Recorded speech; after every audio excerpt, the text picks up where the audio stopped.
السلام علیکم ورحمۃ اللہ وبرکاتہ۔ قابل قدر سامعین گرامی، اس سے پہلے سورہ فاتحہ کو صحیح کرنے کا طریقہ کیا ہے، سورہ فاتحہ کی صحیح تلاوت، اور اسی طریقے سے سورہ الم تری، سورۃ الفیل جو ہے سورہ الم تری، اس کے بارے میں 2 کلپ الحمدللہ ہمارے آلریڈی اپلوڈ ہو چکے ہیں۔ اس کی لنک دونوں کی ہم ڈسکرپشن باکس میں دے دیں گے، نیچے سے آپ دیکھ لیں۔ آج سورہ لإیلاف، الم تری کے بعد جو قرآن کریم کی صورت ہے اور جس کو عام طور پر نماز میں پڑھا جاتا ہے، الم تری کے ساتھ لإیلافی بھی پڑھتے ہیں۔ عام طور پر دنیا میں بہت سارے لوگ ہیں جو بیچارے جن کو زیادہ صورتیں نہیں آتی، وہ ان صورتوں کو پڑھتے ہیں۔ تو سورہ لإیلاف کو آج ہم پڑھتے ہیں۔ تو اگر ہماری غلطیاں ہیں تو آپ دوستو بزرگوں ہماری تلاوت کے ساتھ اپنی تلاوت کو ملائیں، غلطیاں ہیں ان کو درست کریں۔ اعوذ باللہ من الشیطان الرجیم، بسم اللہ الرحمن الرحیم۔ لإیلاف قریش، لإیلافی پڑھتے ہیں، لإیلاف قریش، شین نکالیں، قاف نکالیں، صحیح ادا کرنے کی کوشش کریں۔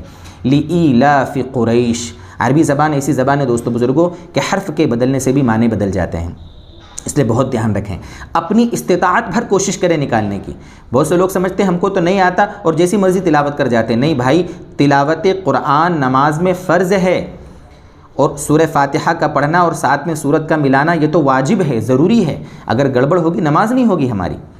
لإیلاف قریش ایلافہم رحلۃ الشتاء والصیف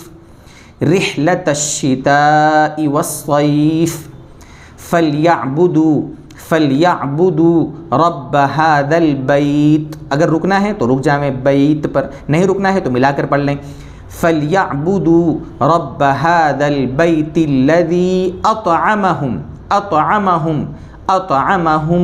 من جوع وآمنهم من خوف۔